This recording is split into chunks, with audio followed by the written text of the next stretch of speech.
खाद्य व्यवस्था तथा व्यापार कम्पनीलाई सबल, सक्षम र प्रभावकारी बनाउन कम्पनीले पहल गरिरहेको छ।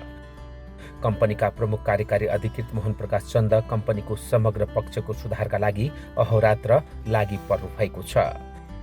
कम्पनीले खाद्यान्न सामग्री लगायत ग्यास, घिउ लगायत खाद्यान्नसँग सम्बन्धित सामग्रीहरू सुलभ मूल्यमा बिक्री वितरण गर्दै आएको छ। कम्पनीको प्रमुख कार्यकारी अधिकृतमा कम्पनीका अनुभवी र कम्पनीमा लामो समय सेवा गर्नुभएका मोहन प्रकाश चन्दको नियुक्तिसँगै कम्पनीले सुधारका लागि महत्त्वपूर्ण कार्य गरिरहेको छ।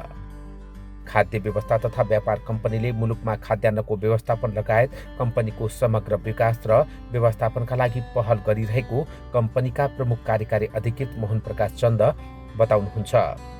खाद्य व्यवस्था तथा व्यापार कम्पनीले हाल गरिरहेका र आगामी दिनमा गर्न लागेका कार्यहरू लगायत कम्पनीको समग्र अवस्थाका बारेमा जानकारी दिनुहुँदै कम्पनीका प्रमुख कार्यकारी अधिकृत मोहन प्रकाश चन्द खाद्यान्न लगायत खाद्य वस्तु विषम नपाउने जनताहरूलाई जसको क्रय शक्ति कम छन् तिनीहरू माझमा पुर्याउनु पर्ने एउटा चुनौती छ भने अर्कोतर्फ यो खाद्य व्यवस्था तथा व्यापार कम्पनीलाई लिमिटेडलाई आत्मनिर्भर बनाउनु पर्ने छ भने त्यसको साथसाथै उत्पादक कृषकहरूको उत्पादनलाई सुनिश्चित तौरले खरिद गर्ने बजार व्यवस्थापन गर्ने एउटा चुनौती पनि रहिआएको छ।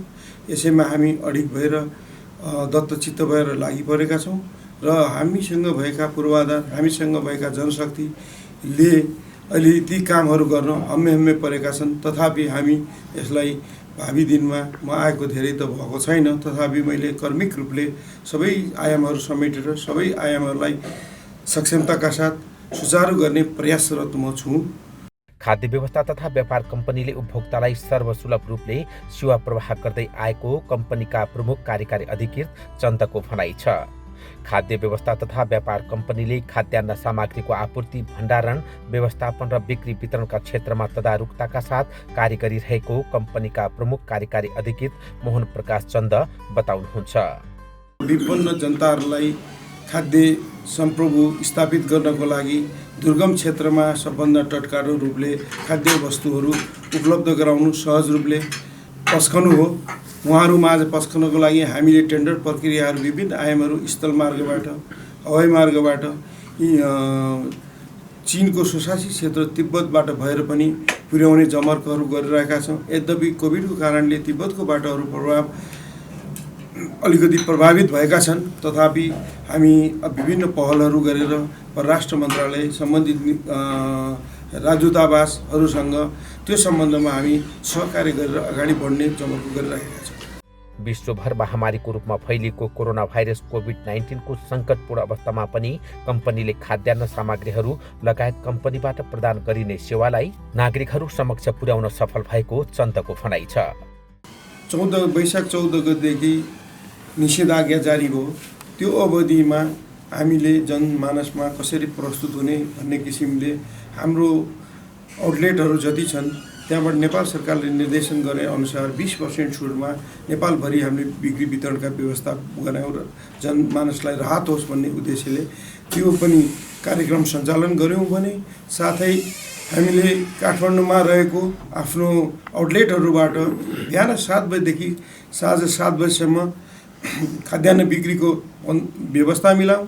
खाद्यान्नमा हामीसँग चामल मात्रै थियो, तथापि हामीले विभिन्न निकायहरू, हाम्रो अरू कम्पनीहरूसँग आबद्ध भएर हामीले दालका भेराइटीहरू, तेलका भेराइटीहरू, नुन, चिनी, ग्यास, घिउ र सन्चोबाट हामीले सेनिटाइजर पनि ल्याएर त्यसरी हामीले चाहिने सञ्चालन गऱ्यौँ ताकि एउटै थलोबाट सबै किसिमका खाद्य वस्तुहरू उपभोग गर्न पाउँ भनेर तेलका भेराइटीहरू, दालका गेडागुडीहरू अनि नुन, चिनी आदि इत्यादिहरू ल्याएर सेवा प्रवाह गऱ्यौँ। कम्पनीको समग्र पूर्वाधार विकास, खाद्यान्न सामग्रीको आपूर्ति, भण्डारण, व्यवस्थापन र बिक्री वितरण लगायतका क्षेत्रमा कम्पनीले सुधारका कार्य गरिरहेको कम्पनीका प्रमुख कार्यकारी अधिकृत मोहन प्रकाश चन्द बताउनुहुन्छ। यो अवश्य पनि नेपाल सरकारको पूर्ण स्वामित्वको कम्पनी हो। यसलाई नेपाल सरकारले जुन निर्देश गरेका छन्, जुन नेपाल सरकारले अपेक्षा यो कम्पनीबाट राखेका छन्, त्यसलाई फुलफिल गर्न हामी तत्पर छौँ। एकदम अहोरात्र हामी त्यसैमा लागेका छौँ।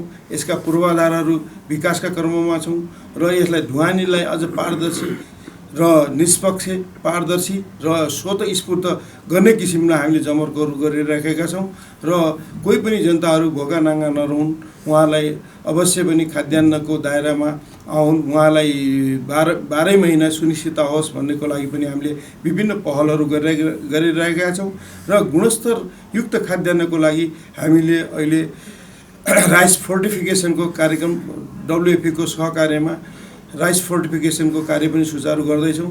हाम्रो राजापुर स्थित अत्याधुनिक मिलमा फोर्टिफिकेसनको लागि प्लान्ट जडान भइसकेको छ।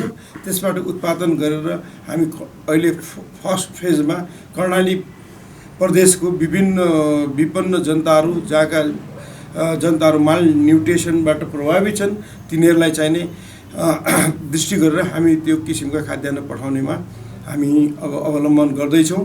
अब केही भावी दिनमा ती कार्यक्रमहरू सञ्चालन हुन्छ र अवश्य पनि त्यहाँको लागि जनताले गुणस्तरयुक्त खाद्यान्न पाउने छन्।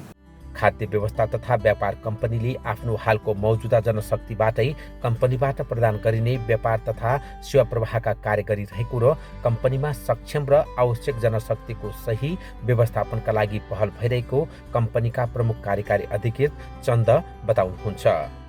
हामीले जुन हाम्रो संयन्त्र छ र हामीले गर्ने पर्ने काम कर्तव्यहरू जो छन् हामी कानुनमा टेकेर गर्नुपर्ने हुन्छ।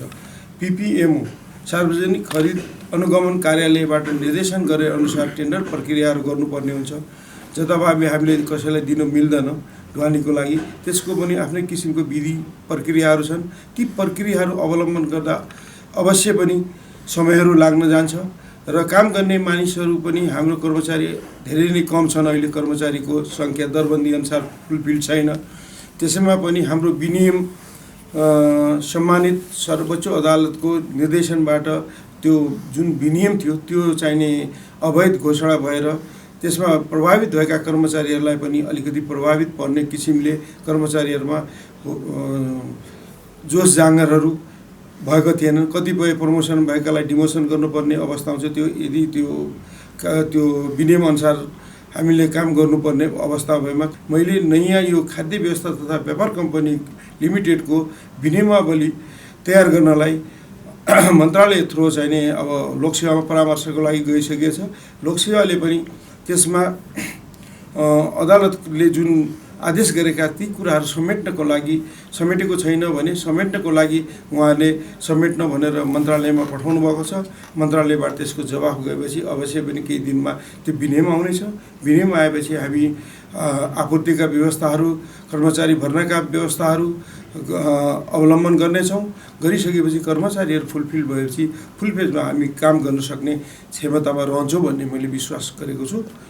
खाद्य व्यवस्था तथा व्यापार कम्पनीलाई सबल, सक्षम र प्रतिस्पर्धी बनाउनका लागि कम्पनीलाई आफ्नो स्रोत र साधनको सही रूपमा सदुपयोग गरी आर्थिक रूपले सबल, सक्षम बनाउन तथा नेपाली जनताको भरपर्दो र विश्वासिलो कम्पनी बनाउनका लागि कम्पनीका प्रमुख कार्यकारी अधिकृत चन्द अहोरात्र खटिरहनु भएको छ।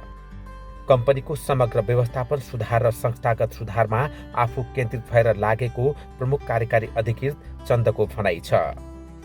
कम्पनीको दिगो आय आर्जनको स्रोत सुनिश्चितताका लागि कम्पनीले आवश्यक पहल गरिरहेको छ। मुलुकमा कोभिडको सङ्कटपूर्ण अवस्थामा पनि कम्पनीले सर्वसुलभ रूपमा उपभोक्ताहरूलाई खाद्यान्न सामग्री पुर्याउनुका साथै सहज रूपमा सेवा प्रदान गर्न सफल भएको थियो।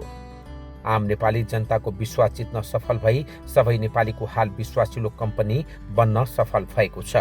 खाद्य व्यवस्था तथा व्यापार कम्पनी लिमिटेडको क्षेत्र विस्तारका लागि भइरहेको पहल र कम्पनीको समग्र सुधारका लागि भइरहेको प्रयासका सम्बन्धमा जानकारी दिनुहुँदै कम्पनीका कामु नायब महाप्रबन्धक श्रीमणी राज खनाल, हाम्रो जुन प्रमुख उद्देश्य नेपाल खाद्य संस्थान र नेसनल ट्रेडिङ लिमिटेड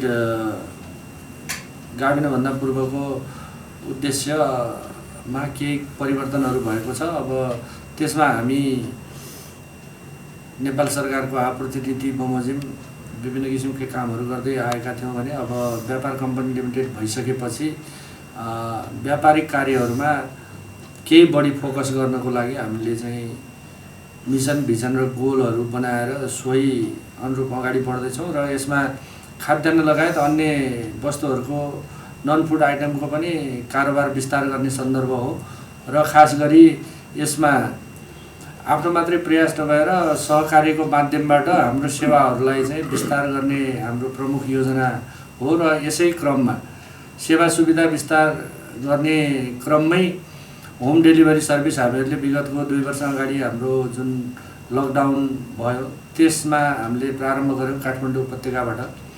त्यस पश्चात हामीहरूले सुर्खेत उपत्यकामा करिब 1 वर्षपछि हामीहरूले सञ्चालन गऱ्यौँ भने अहिले पोखरा उपत्यकामा पनि हाम्रो अनलाइन सर्भिस सुरु छ। यो सेवा भन्ने कुरा जहिले पनि के हुन्छ भन्दाखेरि जति दिए पनि नपुगेको अवस्था हुन्छ, तर आधारभूत रूपमा सरकारले कहाँसम्म एउटा सर्वसाधारण जनतालाई सहज रूपले आपूर्ति यो सेवाको चाहिँ उपलब्धता गराउने भन्ने सवाल हो। त्यस दिशातर्फ अझै हामीहरूले आफ्ना चाहिँ पुराना चाहिँ अनुभवहरूलाई सँगालेर के कस्ता कमजोरीहरू थिए र अब त्यसलाई चाहिँ कसरी अगाडि बढाउनुपर्छ भन्ने दिशामा हामीहरूले चाहिँ एउटा ठोस कार्यनीति बनाएर यस वर्षको बजेट तथा कार्यक्रम मार्फत पनि हाम्रो त्यो प्रदर्शित हुने नै छ। खाद्य व्यवस्था तथा व्यापार कम्पनीले पुर्याइरहेको सेवा प्रवाहलाई आगामी दिनमा थप व्यवस्थित र प्रभावकारी बनाउनका लागि के कस्तो पहल भइरहेको छ त भनी हामीले कम्पनीका कामु नायब महाप्रबन्धक श्रीमणी राज खनाललाई सोधेका छौँ। कम्पनीको सुधारभन्दा कम्पनी त भर्खरै स्थापना भएको अब 2 वर्ष पुगेको छ र यसमा चाहिँ मैले भने विशिष्टीकृत सेवालाई चाहिँ सबलीकरण गर्ने हाम्रो प्रमुख उद्देश्य हो भने के गरी हाम्रो चाहिँ सेवा प्रभावकारी रूपमा जनमानससम्म पुग्छ र धेरैभन्दा धेरै जनताले हाम्रो सेवा सुविधाहरू उपलब्ध गर्न सक्छन् भन्ने प्रमुख हाम्रो एउटा चाहिँ सरकारको विषय हो। यसै अनुरूप अब हामीहरूले जहाँ हाम्रा सेवाहरूको पहुँच थिएन त्यहाँ पनि सेवा विस्तार गर्ने लक्ष्यका साथसाथै भइरहेका सेवाहरूलाई पनि अझै वैज्ञानिक ढङ्गबाट पहुँच पुर्याउने एउटा चाहिँ हाम्रो लक्ष्य हो। र सुधार भनेको त जहिले पनि यो के हुन्छ भन्दाखेरि नेभर एन्डिङ प्रोसेस हो र हाम्रो चाहिँ जुन छवि हामीहरूले खाद्य संस्थान अथवा नेसन ट्रेडिङको जुन एउटा अलिकति पुरानो एउटा गुडविललाई लिएर आयौँ र त्यसका पनि केही कमी कमजोरीहरू हामीसँग सँगसँगै आउँछन्। ती कमी कमजोरीहरू र हाम्रा चाहिँ ती केही नराम्रा पक्षहरूलाई पनि सुधार गर्दै अब नयाँ ढङ्गले अगाडि बढ्नलाई हामीहरूले प्रयास गर्दैछौँ र अब नयाँ भएको कारणले अब यसमा क्रमिक रूपमा हामी अगाडि बढ्ने र सेवा विस्तारका साथसाथै हाम्रा प्रक्रियागत सुधारहरू पनि लागू गर्दै जाने हाम्रो चाहिँ प्रमुख उद्देश्य रहनेछ। खाद्य व्यवस्था तथा व्यापार कम्पनीबाट भइरहेको व्यापारको समग्र अवस्था गर्नुपर्ने सुधार र सेवा प्रवाहको अवस्थाका बारेमा कम्पनीले गरिरहेका कार्यहरूको सम्बन्धमा जानकारी दिनुहुँदै कम्पनीका बिक्री तथा वितरण विभागका प्रमुख भीमबहादुर थापा, हिजो हामी खाद्य संस्थानले परम्परागत शैलीका मात्रै कामहरू हामी गर्दै आएका थियौँ। खास गरी दुर्गम जिल्लामा खाद्यान्न ढुवानी गर्ने, त्यहाँका चाहिँ अलिअलि बाँड्ने र यो बजार एरियामा सामान्यतया उपस्थिति देखाउने, खास गरी दसैँमा काठमाडौँमा भेडा चेङ्राहरू खसी बोकाहरूको ल्याउने, अलिअलि चाहिँ चामलहरू बाँड्ने जस्ता परम्परागत शैलीका कामहरू थिए। र यो जब खाद्य व्यवस्था व्यापार कम्पनी भन्ने चाहिँ कम्पनी स्थापना भइसकेपछि यसको क्षेत्र बृहत्तर क्षेत्र छ यसको, र सरकारको विङ्सको तर्फबाट हामीलाई एउटा नुनदेखि सुनसम्मको चाहिँ व्यापार गर्ने हामीलाई हाम्रो प्रबन्धपत्र नियमावलीमा सरकारले व्यवस्था गरेको छ। र अहिले पनि हाम्रो सोच त चाहिँ हामी निकै फराकिलो बनाइरहेका छौँ। हामी काठमाडौँदेखि लिएर अनि हामी हिमाली जिल्लामा आम जनताहरूलाई दैनिक उपभोग्य वस्तु लगायतका सामग्रीहरू सुपथ मूल्यमा उपलब्ध गराउने र बजारको मूल्यलाई स्थिरीकरण गराउने हामी यो काममा छौँ, यो प्राथमिक तहमा। र दीर्घकालीन रूपमा त हामी निर्माण सामग्रीदेखि लिएर हामी औषधिजन्य सामग्रीदेखि लिएर अन्ततः चाहिँ हामी क्रस बोर्डर चाहिँ को व्यापारमा पनि हाम्रो लक्ष्य हो। हाम्रो प्रबन्धपत्र नियमावलीले पनि यो व्यवस्था गरेको छ। हामी अन्तर्राष्ट्रिय चाहिँ व्यापारसम्म, अन्तर्राष्ट्रिय व्यापारमा हामीले आयात निर्यातको समेत काम गर्ने, हामीलाई देशलाई चाहिँ आवश्यक चाहिँ हुने वस्तुहरू बाहिरबाट ल्याउने र निर्यातका काम गर्ने पनि यस कम्पनीको चाहिँ उद्देश्यभित्र छ। खाद्य व्यवस्था तथा व्यापार कम्पनीलाई सबल, सक्षम र प्रतिस्पर्धी बनाउनका लागि कम्पनीलाई आफ्नो स्रोत र साधनको सही रूपमा सदुपयोग गरी कम्पनीलाई आर्थिक रूपले सम्पन्न र नेपाली जनताको भरपर्दो र विश्वासिलो कम्पनी बनाउनका लागि कम्पनी लागि परेको कम्पनीका बिक्री तथा वितरण विभागका प्रमुख भीमबहादुर थापा बताउनुहुन्छ।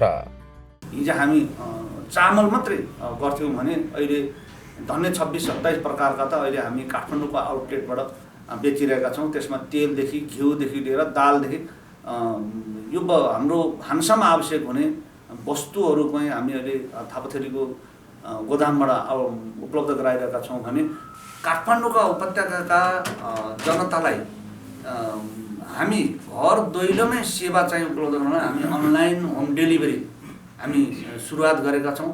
नेपाल फुडकै चाहिँ पोर्टलबाट अरू सस्तो डिल नेपाल मुकुन्डो.com GoGo20 भन्ने चाहिँ कम्पनीहरूलाई पनि हामीले जोडेर काठमाडौँका उपत्यकावासी जनताका घर दैलोहरूमा खाद्यान्न हामी डेलिभरी गरिरहेका छौँ भने हामी परम्परागत रूपमा चाहिँ कर्णाली तथा दुर्गम जिल्लाहरूमा अनि मोटा चामल मात्रै आपूर्ति गर्थ्यौँ भने अहिले हामी बासमती चामल, जिरा चामलहरू हामी हुम्ला जस्तो ठाउँमा पुर्याइरहेका छौँ।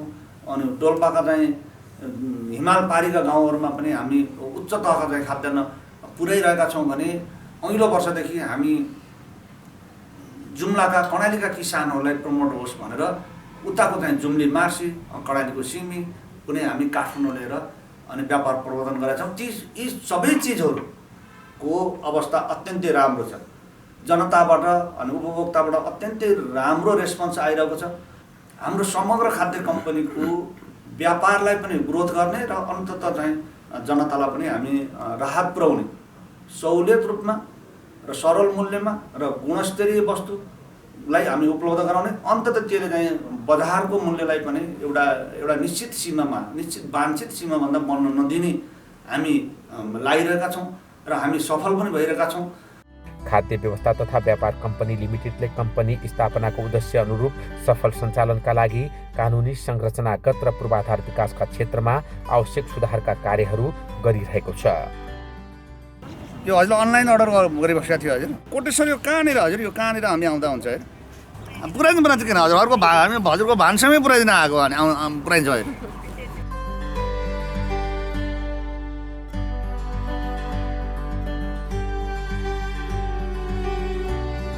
राम्रो लागेर त हामीले मगाइराख्यौँ। पटक मगाइराख्नु भएको छ नि? सेवा ठिकै छ नि होइन? सेवा राम्रो छ नि है हजुर। यति चाहिँ यो अब हजुरको चाहिँ एउटा बासमती चामल, एउटा क्वाटी, एउटा चाहिँ सामा भने छ, यतिवटा सही गरिदिनु भयो। वर्तमान प्रतिस्पर्धात्मक समयमा खाद्य व्यवस्था तथा व्यापार कम्पनीलाई समय सापेक्ष रूपमा प्रतिस्पर्धी बनाउन कम्पनीले तदारुकताका साथ कार्य गरिरहेको कम्पनीका बिक्री तथा वितरण विभागका प्रमुख भीमबहादुर थापा बताउनुहुन्छ। नेपाल सरकारले समर्थन मूल्य तोकिदिएको छ। त्यसमा चाहिँ हामीले धान किन्नुपर्छ, तर त्यो धानको मूल्य र त्यसबाट प्रोडक्ट हुने चाहिँ अनि चामलको मूल्यमा को एकदम डिफ्रेन्स छ। त्यसले हामीलाई चाहिँ आर्थिक चाहिँ पाटोमा हामीले आर्थिक सबलीकरण गर्नेमा त्यो धान महँगोमा किनेको धान सस्तोमा चामल बेच्दाखेरि हामी आर्थिक सङ्कट होला कि भन्ने छ। त्यसमा नेपाल सरकारले खास गरी चाहिँ पोलिसी लेभलमा हुने माननीय ज्यूहरूदेखि लिएर अर्थ मन्त्रालय, कृषि मन्त्रालय सबैले चाहिँ त्यो समर्थन मूल्यमा किनेको धानको चाहिँ डिफ्रेन्ट यो कम्पनीले चाहिँ लाई उपलब्ध हुने व्यवस्था भयो भने हामी 365 दिन हामी हाम्रा उपभोक्ताहरूलाई चाहे त्यो दुर्गमका होस्, चाहे चाहिँ सुगमका होस्, काठमाडौँकोमा होस्, हामी चाहिँ अझै सरल मूल्यमा र सुपथ मूल्यमा हामी डेलिभरी हामी दिने व्यवस्था गर्छौँ। तर अर्को मैले काठमाडौँमा झन्डै 40 लाख जनसङ्ख्या छ। अहिले हामी थोरै प्रतिशतको घर दैलोमा हामी पुगेका छौँ र हामी निकट भविष्यमै अनि काठमाडौँका धेरै ठाउँमा हामी आउटलेट पनि खोल्छौँ र हामी प्रत्येकको घरमा हामी जाने मापदण्ड चाहिँ वे चाहिँ हामी तयार गर्छौँ। खाद्य व्यवस्था तथा व्यापार कम्पनी नेपाल सरकारको पूर्ण स्वामित्वमा रहेको कम्पनी हो। खाद्य व्यवस्था तथा व्यापार कम्पनीलाई सूचना प्रविधि मैत्री बनाउनका लागि आवश्यक कार्य भइरहेको छ। कम्पनीले सूचना प्रविधिलाई उच्च प्राथमिकता दिएर कार्य गरिरहेको खाद्य व्यवस्था तथा व्यापार कम्पनीले जनाएको छ। नमस्ते, म यो खाद्य कम्पनीबाट हो है। यो अनि हजुरले सामान अर्डर गरेको साथी होला हजुरकै घर अगाडि आयो कि जस्तो लाग्यो अहिले धेरैचोटि भइसक्यो अनि कस्तो छ त चामलहरू कस्तो खाए चामल त राम्रो छ एकदम राम्रो छ हामीले अहिले चामल खान लाग्दा 3 वर्ष हो है हजुर कुन बासमती हो यो स्टिम नै हो पहिला पनि हेऱ्यो जिरा सबै हेरिरहेको हुन्छ म हजुरको वेबसाइटमा अनि त्यसमा चाहिँ चिनी देखिन्न अनि अस्ति फर्स्ट टाइम गरेको त्यो हामीले अर्डर गर्दाखेरि चाहिँ हामी कम्प्लिट भएछौँ छाटा भन्दाखेरि त्यो अर्कोवाला मोमो आएको छ कि दाल छ ए होइन अहिले हामीसँग छाटा पनि छ खोस्टे पनि छ तिल छ होइन लगभग भान्सामा हुने चिज त सबै चिज छ अहिले हो हामीले मगाइरहेको छ हजुर राम्रो सन्तुष्ट हुनुहुन्छ सन्तुष्ट छौँ हामी 3 वर्षदेखि यही खाइरहेको छौँ खाद्य व्यवस्था तथा व्यापार कम्पनीको अर्थ तथा आर्थिक विभागबाट भइरहेका कार्यहरू लगायत कम्पनीको बेरोजगारको अवस्थाका बारेमा जानकारी दिनुहुँदै कम्पनीको अर्थ तथा आर्थिक विभाग प्रमुख शर्मिला सुवेदी यस खाद्य व्यवस्था तथा व्यापार कम्पनी लिमिटेड चाहिँ साबिका नेपाल खाद्य संस्थान र नेसनल ट्रेडिङ लिमिटेडलाई चाहिँ कारखाना गाभेर चाहिँ स्थापना भएको संस्था हो र यो कम्पनीको रूपमा गठन हुँदाखेरिको समयमा साबिका संस्थाहरूको चाहिँ हर हिसाबहरू यसैसाथ गाभिन आएका छन् जसमा चाहिँ पुराना चाहिँ बक्यौताहरू रहेका छन् पुराना फर्चुट गर्नुपर्ने हर हिसाबहरू रहेका छन् जसले गर्दाखेरि चाहिँ यस कम्पनीको वास्तविक आर्थिक अवस्था चाहिँ चित्रण भएको पाइएको छैन र अबको हाम्रो कन्सर्न भनेको चाहिँ यो नवगठित कम्पनीको चाहिँ यथार्थ आर्थिक चित्रण गर्नु हो जसका हर हिसाबहरू चाहिँ एकदम पारदर्शी रूपमा चाहिँ राख्ने समयमै लेखा परीक्षणहरू गरेर यसको वास्तविक स्थिति चाहिँ यसका स्टेक होल्डरहरू समक्ष पुर्याउने चाहिँ हाम्रो प्रमुख उद्देश्य रहनेछ यसको लागि चाहिँ हामीले लेखा प्रणालीलाई चाहिँ आइटी बेस्ड गराउँदैछौँ होइन यसको लागि चाहिँ हामीले गृह कार्य सुरु गरिसकेका छौँ अब छिट्टै हामी यसलाई चाहिँ आइटी बेस्ड बनाउँदैछौँ खाद्य व्यवस्था तथा व्यापार कम्पनी बागमती प्रादेशिक कार्यालयबाट भइरहेको बिक्री वितरणको अवस्था लगायत प्रादेशिक कार्यालयबाट भइरहेका कार्यहरूको सम्बन्धमा जानकारी दिनुहुँदै खाद्य व्यवस्था तथा व्यापार कम्पनी बागमती प्रादेशिक कार्यालयका प्रमुख ज्ञानु थापा दाल चामल तेल आटा चिउरा लगायतका विभिन्न 29 किसिमका खाद्यान्नहरूको बिक्री वितरण पनि सुरु गरेका छौँ र अनि हामीले हाम्रो कम्पनीको अनलाइन पोर्टलका साथसाथै 3वटा निजी साझेदार कम्पनीहरू पनि हामीसँग जोडिनु भएको छ उहाँहरू मार्फत र यो काठमाडौँ उपत्यकामा भएका 4वटा आउटलेट मार्फत उपभोक्तालाई राहत होस् र उपभोक्ताले सुविधा अत्यन्तै अति सुविधा लिनुहोस् भन्ने हाम्रो कम्पनीको पनि उद्देश्य र नेपाल सरकारको पनि नीति अनुरूप हामीले 4वटा आउटलेटका साथसाथै अनलाइन कम्पनीहरू मार्फत पनि हाम्रो उपभोक्तालाई सेवा दिइरहेका छौँ एकदम पूर्ण रूपमा लकडाउन यो सुपर मार्केटहरूदेखि लिएर सम्पूर्ण खाद्यान्न पसलहरू सुपर मार्केटहरू बन्द भइरहेको अवस्थामा मेरो टिम लगायत बिहान 6 बजेदेखि बेलुकासम्म हामी एकदम निरन्तर खटिरहेर उपभोक्ताहरूलाई कसरी सहज रूपमा सुलभ रूपमा हामीले कसरी सेवा दिन सक्छौँ भनेर हामी दिनरात त्यही चिन्तनमै लाग्यौँ र हामीले यो लकडाउनको अवधिमा उपभोक्तालाई एकदम सन्तुष्टि पार्यौँ उपभोक्ताहरूलाई त्यस पश्चात हामीले चाडबाड लक्षित सुपथ मूल्य पसल पनि हामीले आश्विन 1 गतेदेखि उद्घाटन गरेर सञ्चालन गरिरहँदा पनि अब हाम्रो काठमाडौँ उपत्यकामा हाम्रो 4वटा आउटलेटबाट हामीले बिक्री वितरणको व्यवस्था मिलाइरहेका छौँ जसको एक्सेस हुँदैन हाम्रो आउटलेटहरूमा आउनको लागि उहाँहरूलाई हामीले घर घरमै निःशुल्क रूपमा नै हामीले होम डेलिभरीको व्यवस्था दिएर अनि उपभोक्ताहरूको दैनिक भान्सामा प्रयोग हुने उपभोग्य वस्तुहरूलाई हामीले सेवा दिइरहेका छौँ। यहाँबाट कुन कुन खाद्यान्न सामग्रीहरू बिक्री वितरण हुँदै आएको छ त अहिले? यस बागमती प्रादेशिक कार्यालय लगायतको 4वटा आउटलेटबाट हामीले विभिन्न किसिम गरी 29 किसिमको खाद्यान्नहरू को बिक्री वितरणको व्यवस्था मिलाइरहेका छौँ जसमा 9-10 किसिमको चामलहरू छ भने 4-5 किसिमको दालहरू छ 3 किसिमको तेलहरू छ अनि चिउरा आटा क्वाटी ग्यास लगायतका जस्तो उपभोक्ताहरूको दैनिक भान्सामा प्रयोग हुने खाद्यान्नहरू चाहिँ हामीहरूको यो 4वटा बिक्री केन्द्र मार्फत चाहिँ हामीले उपभोक्तालाई उपलब्ध गराइरहेका छौँ। खाद्य व्यवस्था तथा व्यापार कम्पनीले प्रदेश सरकार स्थानीय तहहरू लगायत सरोकारवाला निकायहरूसँग सहकार्य र समन्वय गरेर नेपाली जनतालाई सरल सहज र प्रभावकारी रूपले सेवा प्रवाह गरिरहेको र आगामी दिनमा अझ बढी व्यवस्थित र प्रभावकारी रूपले सेवा दिने गरी कार्य गरिरहेको कम्पनीका प्रमुख कार्यकारी अधिकृत मोहन प्रकाश चन्दले बताउनु भएको छ।